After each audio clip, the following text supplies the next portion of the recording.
CSIR UGC net JRF का जो exam है उसका अब 1 महीना रह चुका है और मेरे पास एक सवाल ये आया है कि सर हम अभी क्वेश्चन प्रैक्टिस करें कि जो कॉन्सेप्ट्स हैं उनको रिवाइज करें। ठीक है, तो मैं उनको एक बात बोलता हूँ कि भाई पहली बात तो एग्ज़ाम का 1 महीना रहता है, तो अभी भी आप कुछ आपको नया सीखना हो तो आप नया सीख सकते हो।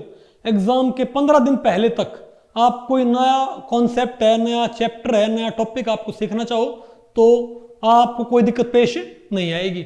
लेकिन 15 दिन पहले, एग्जाम के जस्ट 15 दिन पहले आप बिल्कुल नए टॉपिक्स को गुड बाय कर दें कि हमको एक नई चीज, हमको एक सिंगल नई चीज सीखने की अब आवश्यकता नहीं है। जो हमने पढ़ रखा है उसी को हमने अपना अच्छे से रिवाइज करना है और उसी में हमने परफॉर्म करना है।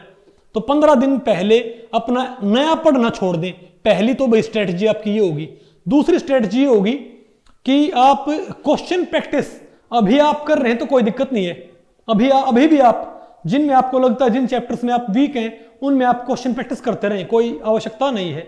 लेकिन 15 दिन पहले आपने क्वेश्चन प्रैक्टिस भी छोड़ देनी है, क्योंकि जो कॉन्सेप्ट्स होते हैं ना, अगर आपको वही याद नहीं है तो क्वेश्चन प्रैक्टिस आपको काम नहीं आएगी। फॉर एग्जाम्पल, अगर आपको थर्मोडायनेमिक्स के सारे कॉन्सेप्ट याद हैं तो कॉन्सेप्चुअल अंडरस्टैंडिंग के आधार पे आप क्वेश्चन तो वहां पर कर ही जाओगे।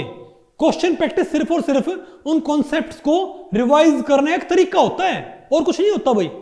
ठीक है, और आपने पूरे साल क्वेश्चन प्रैक्टिस ही की है तो पेपर से 15 दिन पहले आप उन कॉन्सेप्ट्स को क्या करो, और भी फास्ट फॉरवर्ड वे में रिवाइज करो। देखा कि ये फॉर्मूला भी आता है, ये फॉर्मूला भी आता है, और वहां पर पढ़ते पढ़ते आपको अपने आप क्वेश्चन प्रैक्टिस होती है। फॉर एग्जाम्पल, अगर आप ग्रुप थ्योरी पढ़ रहे हो तो आपको पता नहीं होगा कि भाई अगर आपने किसी, मान लिया हमारे पास वहां पर आप पढ़ रहे हो कि मान लिया हमारे पास इसका जो पॉइंट ग्रुप है D3H, इसका पॉइंट ग्रुप है D4H है। आपको पता होगा कि ऐसे टिक मार्क करते ही C3H और क्या हो जाएगा, C3H और C4H हो जाएगा।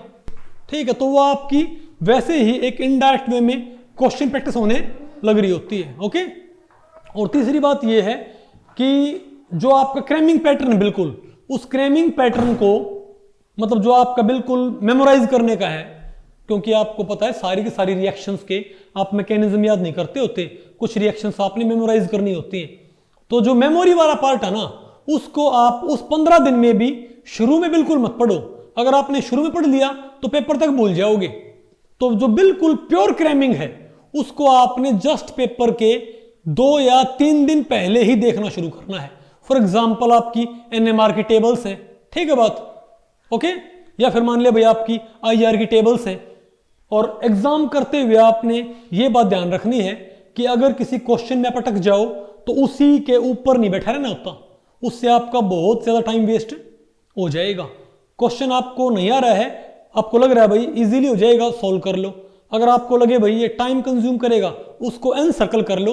और जब आपका बाकी सारा पेपर हो जाए तो मान लिया आप पेपर सॉल्व कर रहे हो तो पहले पास में उन क्वेश्चंस को करो जो फटाफट होने लग रहे हैं।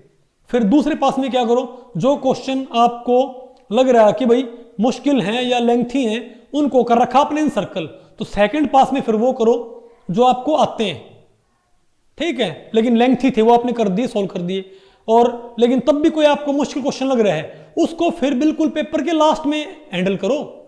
नहीं तो भाई बच्चे क्या करते हैं, उनको एक क्वेश्चन मान लिया नहीं आया और वो उसी को सॉल्व करने लग गए, उसी में उसने आधा घंटा लगा दिया। पेपर आपका 3 घंटे का है, 2.5 घंटे आपके वैसे रह गए फिर।